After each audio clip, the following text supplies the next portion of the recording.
I show regularly at a gallery called 111 in Colorado Springs, and I've given myself a little bit of a short leash in terms of timing for getting a painting that I want to hang there framed.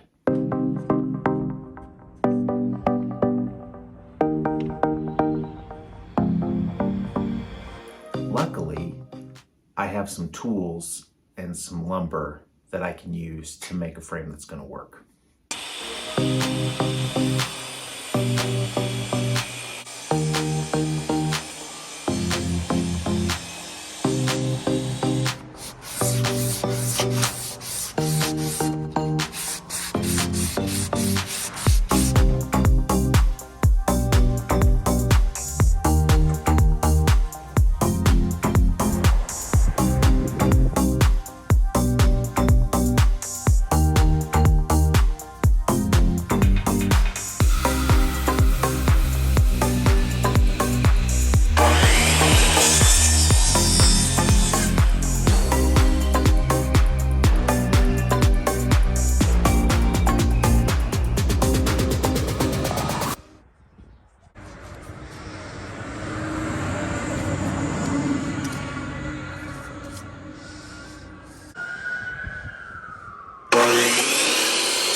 When it comes to framing a painting, you're trying to create something called a microclimate.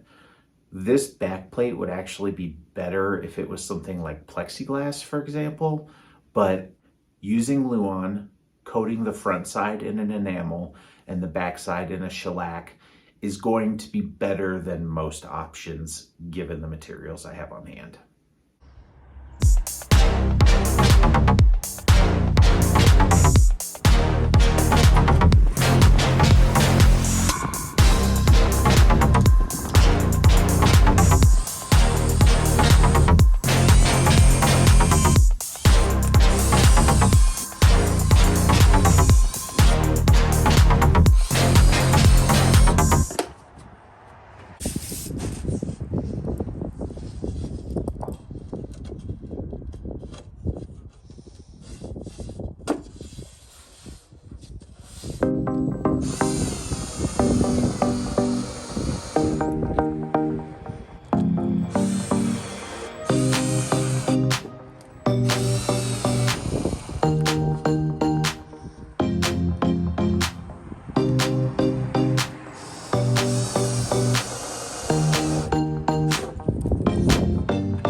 And there we have it.